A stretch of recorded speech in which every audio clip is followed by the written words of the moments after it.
केवल अजपा जाप के द्वारा ही अनाहत ज्ञान नहीं सुना जा सकता, बल्कि ध्यान बिंदु उपनिषद से उद्धृत श्लोकों से यह विदित होता है कि इसके लिए बिंदु ध्यान भी एक विशेष उत्तम साधन है।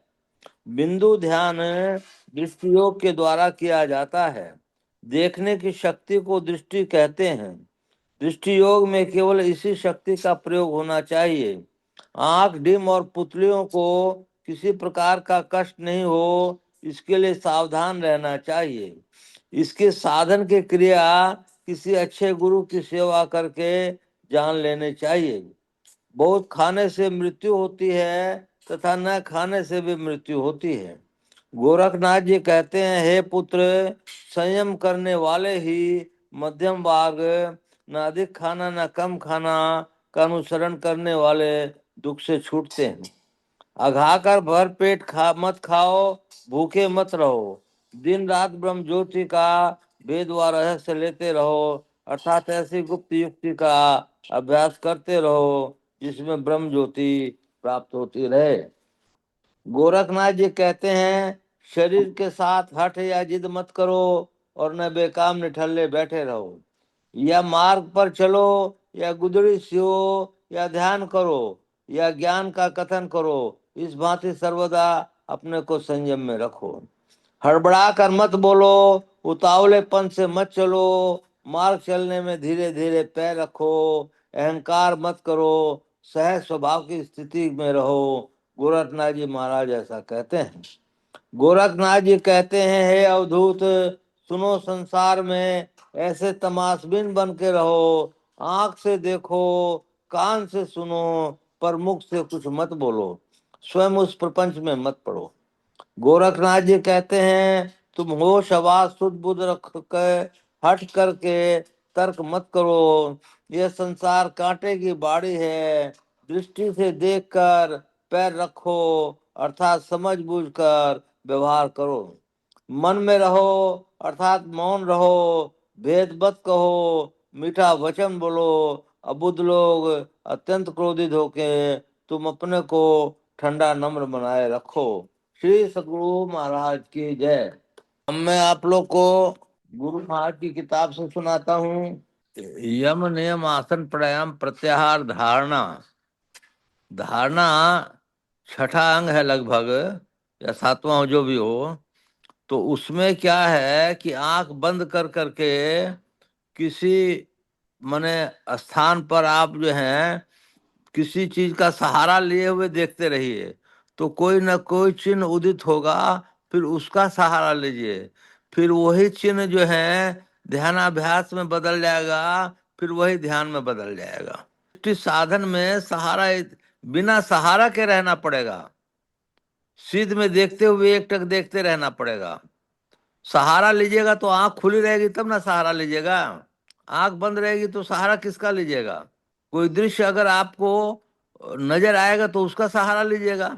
नजर नहीं आएगा तो जैसे काला नजर आता है, काला नजर आता है तो काला का सहारा लीजिएगा, फिर वही काला सफेद में परिवर्तित होगा। बोले प्रेम से श्री सद्गुरु महाराज की जय। संत सद्गुरु महर्षि में परमहंस जी महाराज जी की वाणी। इस जीवन के बाद और क्या होगा? प्यारी जनता, आप सब लोग खेती करते हैं, यदि आप लोग खेती ना करें तो क्या होगा? अन्न नहीं होगा, भोजन समाप्त हो जाएंगे, संसार में कैसे जीवन रहेगा? भूख लगने पर जो कष्ट होता है लोगों को मालूम है। भोजन नहीं मिलने पर जो नहीं खाने का वह खा लिया, जो नहीं करने का वह कर लेता है। विश्वामित्र बड़े तपी थे, उनके समय अकाल पड़ गया तो किसी तरह प्राण बचाने के लिए लोग वृक्ष का छिलका पत्ता खा गए। विश्वामित्र ऐसे तपस्वी होते हुए भी डोम के यहाँ कुत्ता का मांस लिया, सो भी चोर के रूप में। डोम के पहचानने पर विश्वामित्र बोला, मनुष्य मरने की अवस्था में प्राण बचाने के लिए प्राण रक्षार्थ कोई भी उपाय कर सकता है। प्राण बचने पर अनेक धर्म हो सकते हैं। कहकर भोजन किया। भंगा में एक भाई दूसरे गांव से आई, भूख सहन न कर सकी तो अपने बच्चे को पकाकर खा गई। बिना खेती किए खाना कैसे होगा? वस्त्र कैसे पहने?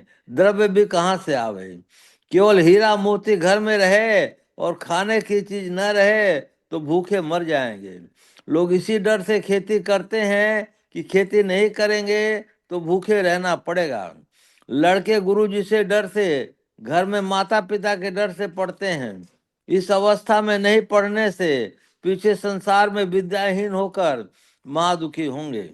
ऊंचे ऊंचे हाकिम तक डर के मारे अपना अपना काम करते हैं। ठीक ठीक काम नहीं करने से पद से नीचे गिरा दिए जाएंगे, बदनामी होगी। इस प्रकार अपने जीवन में सुख से रहने के लिए लोग डर से मारे प्रबंध किया करते हैं। जो अपने लिए सुप्रबंध नहीं करते वे दुखी रहा करते हैं। डर बहुत बड़ी कड़ी छड़ी है। डर से लोग संसार का प्रबंध करते हैं सुखी रहने के लिए। यह भी डर रखो कि इस जीवन के बाद और क्या होगा। केवल शरीर को जला देने से ही काम समाप्त नहीं हो जाता है। शरीर छूटने पर वह अपने कर्म के अनुकूल लोक में जाते हैं। पितृलोक, ब्रह्मलोक या नरक, जैसा कर्म किया है उसके अनुकूल फिर उसको भोग कर इस संसार में आता है। गाड़ी का पहिया के समान उलट पुलट होता है। प्रत्येक बार के जन्म में दुख सुख होता रहता है। ब्रह्मा के धाम में जाओ तो भी कर्म फल नहीं छूटता है। इस प्रकार आवागमन का कष्ट लगा रहता है। सब सुकर्म या सब दुष्कर्म ही किसी से भी संभव नहीं। सब कुछ ना कुछ सुकर्म और दुष्कर्म करते हैं। आदमी कर्म से ही बुरे व भले का संग करता है। सुकर्म करके लोग स्वर्ग आते हैं किंतु सब दिन वहां रहना नहीं होता। संसार में एक जीवन के लिए प्रबंध करते हैं किंतु इस एक जीवन के बाद फिर क्या होगा। पूर्ण ईश्वर का भजन करो तो सब दुखों से छूट जाओगे। शरीर का यह स्थूल तल है, इसके भीतर जो प्रवेश करता है तो वो सूक्ष्म तल में जाता है। सूक्ष्म तल जहां तक है उसको पार करने पर कारण आता है। यह कारण भी छूट जाता है, तब महाकारण होता है। ये चारों जड़ शरीर है। जड़ अज्ञान, इसके बाद चेतन अर्थात ज्ञान में शरीर आता है। यही पांच तल हैं। इन्हीं पांचों तल से इन पांचों तल से शब्द होते रहते हैं। कोई कहे शब्द क्या है, बिना शब्द के सृष्टि नहीं होती। इन पांचों के केंद्र हैं, बिना केंद्र के मंडल नहीं बन सकता। बिना विद्या के कोई ईश्वर का धर्म को नहीं समझ सकता। कबीर साहब नहीं पढ़े थे, उनका नकल नहीं हो सकता। सूर्य ईश्वर का बनाया हुआ है, मनुष्य अपने से ऐसा कोई बना नहीं सकता। उसी प्रकार कबीर साहब बनाए हुए थे, उनको बनना नहीं था। मिट्टी से बर्तन बनता है। भूमंडल की थोड़ी थोड़ी मिट्टी एक एक बर्तन का कारण है।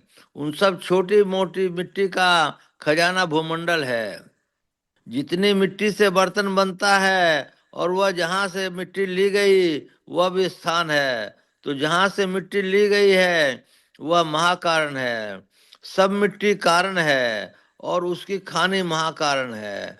कारण बीज सबब जो कारण रूप में आता है वह फूट फूट अलग अलग रूप में हो जाता है। यह व्यष्टि रूप है जो समष्टि रूप में है, महाकारण है। तीन गुणों के मिलने की प्रकृति कहते हैं, उत्पत्ति, स्थिति और विनाश।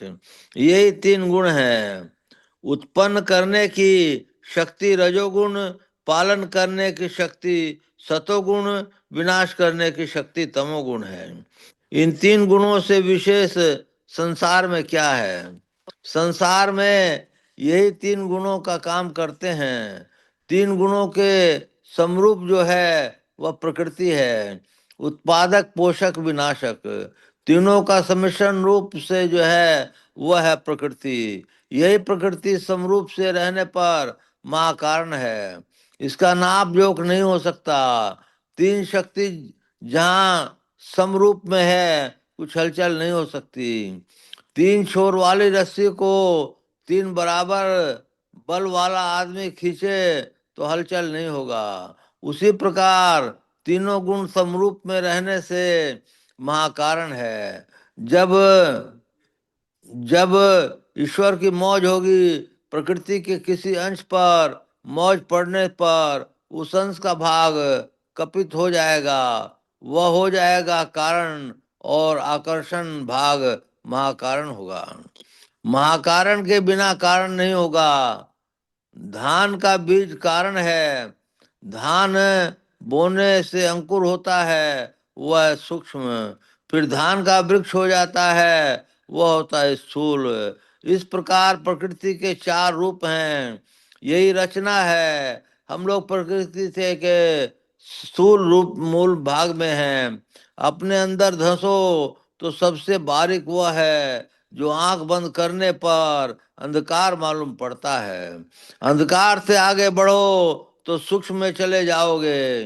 अंधकार छूटने पर क्या मिलेगा? प्रकाश। अंधकार से किस जिसकी वृत्ति प्रकाश में गई, वह सूक्ष्म में चला गया। यही ऊपर उठना है। स्थूल भाग में रहने पर कितना दूर देखते हो, कितनी दूर तक विचरण करते हो, उसी प्रकार सूक्ष्म में जाने पर सूक्ष्म सार को दूर तक देखोगे और विचरण करोगे। वह अवस्था जागृत, स्वप्न, सुषुप्ति किसी से नहीं रहोगे। तीनों अवस्थाओं को पार कर जाओगे, तब पाओगे। स्थूल में ये तीन अवस्थाएं हैं, किंतु सूक्ष्म में प्रवेश करने पर ये तीनों अवस्थाएं छूट जाती हैं और वह अवस्था तुरीय होती है। तुरीय अवस्था का मैदान बहुत लंबा है। सूक्ष्म कारण महाकारण इसी अवस्था में है, वह चौथी अवस्था है। अंधकार से ऊपर उठने पर अपने शरीर और संसार का ज्ञान नहीं रहता। इस शरीर के भी 5 दर्जे हैं और संसार के भी 5 दर्जे हैं। हम लोग जिससे घूमते फिरते हैं कहाँ हैं? शून्य में। स्थूल आकाश बाहर में भी है और आपके अंदर में भी है। शून्य सूक्ष्म है, सूक्ष्म स्थूल से स्वाभाविक समाया हुआ है। शरीर स्थूल है, इसमें शून्य का समाना स्वाभाविक है। लोहा जो ठोस है उसमें भी शून्य है। शून्य नहीं रहने से अग्नि में डालने से वह लाल रंग का नहीं हो सकता, वह गर्म नहीं हो सकता। उसी प्रकार स्थूल में सूक्ष्म, सूक्ष्म में कारण, कारण में महाकारण एक दूसरे में समाये हुए हैं। इन दोनों में आपके शरीर और संसार में बड़ा मेल है। आप अपने शरीर के स्थूल भाग में रहते हैं तो संसार के भी स्थूल भाग में रहते हैं। शरीर के सूक्ष्म भाग में जाने पर संसार के भी सूक्ष्म भाग में चले जाते हैं। शरीर के जिस तल पर जब जो रहता है, संसार के भी उसी तल पर तब वो रहता है। शरीर के जिस तल को जब छोड़ता है, संसार के भी उस तल को तब वह छोड़ता है। जिह्वा में चेतन रहने से मिश्री मीठी मालूम रहती है। स्वप्न में जिह्वा से समेट कर भीतर में प्रवेश करते हैं, तब उसमें मिश्री मीठी नहीं लगेगी। क्यों? स्थूल मिश्री और स्थूल जिह्वा भी है, किंतु चेतना सिमट कर जागृत से स्वप्न में चली गई, इसलिए स्थूल मिश्री का ज्ञान नहीं होता। सृष्टि कंपमय है, बिना हिलडुल के कुछ नहीं होता। पहाड़ बढ़ता है और सड़ता भी है, यह भी कंपन ही है। शरीर बढ़ता घटता है, बिना कंपन के घटना बढ़ना नहीं हो सकता। कंपन में शब्द अनिवार्य है। 5 नौबत के 5 केंद्र हैं, पांचों में शब्द होती हैं। जिस मंडल में रहते हो उस मंडल के शब्द का ज्ञान छोटा है। पांचों मंडल के जो शब्द हैं वह नौबत है। नौबत खुशहाली में बजाया जाता है। इस अंदर की नौबत में भी बहुत मीठा शब्द होता है। शब्द में अपनी ओर आकर्षण करने का गुण है, अपने उद्गम स्थान पर खींचता है। अपने अंदर रहकर सूक्ष्म मंडल का जो शब्द सुनेगा उसका क्या होगा? सूक्ष्म के केंद्र में उसकी वृत्ति चली जाएगी। दूसरी बात यह है कि ऊपर का शब्द नीचे दूर तक आता है, नीचे का शब्द ऊपर दूर तक नहीं जाता। इसलिए सूक्ष्म के केंद्र पर पहुंचने पर कारण के केंद्र की पहचानना सुनना संभव है। इसी प्रकार कारण के केंद्र पर पहुंचने पर महाकारण के शब्द को पकड़ना संभव है और महाकारण के केंद्र पर पहुंचकर केवल के शब्द को सुनना संभव है। इस पांचवें केंद्र में पहुंचने पर यह सतनाम को पहचानेगा। उसी को ऋषियों ने ओम उद्गीत आदि कहा। उसका केंद्र परमात्मा है, उसको पकड़ने से परमात्मा को प्राप्त कर लोगे। इसलिए कबीर साहब ने कहा, पांचों नौबत बाजती होत छतीसो राग, सो मंदिर खाली पड़ा बैठन लगे। श्री सद्गुरु महाराज की जय। जिस किसी ने भी मनुष्य देह धारण की है, उसने अपना अगला जन्म यदि नहीं संवारा है तो वो जो है बहुत दुख में रह सकता है। इसलिए अगले जन्म संवारने के लिए कम से कम उसको इतना ज्ञान जरूर हो जाना चाहिए कि मैं किसी भी अवस्था में मनुष्य देह को धारण करूंगा, क्योंकि मनुष्य देह ही भजन कर करके, गुरु प्राप्त कर करके मोक्ष पाने में समर्थ है। इसलिए इतना ज्ञान हम लोग को जरूर होना चाहिए कि मैं मरूं तो मनुष्य जन्म कम से कम हो, और ज्यादा से ज्यादा तो मोक्ष हो तो उसका तो कहना ही क्या। इसलिए मनुष्य जन्म की उपयोगिता बहुत ज्यादा है, और हम लोग उस उपयोगिता को उतने रूप में नहीं कर पा रहे हैं जो करना चाहिए। सांस सांस में नाम सुमर ले, को जाने कल की जगत में खबर नहीं पल की। झूठ कपट कर माया जोड़ी, बात करे छल की जगत में खबर नहीं पल की। तो इस तरह से हम लोगों को ये सुनिश्चित करना चाहिए कि हमारा अगला जन्म मनुष्य का हर एक हालत में होगा। उसके लिए हमको नाम भजन, ध्यान, स्तुति और ये सब चीजें करना चाहिए, ग्रंथ पाठ करते रहना चाहिए। बोलिए प्रेम से श्री सद्गुरु महाराज की जय।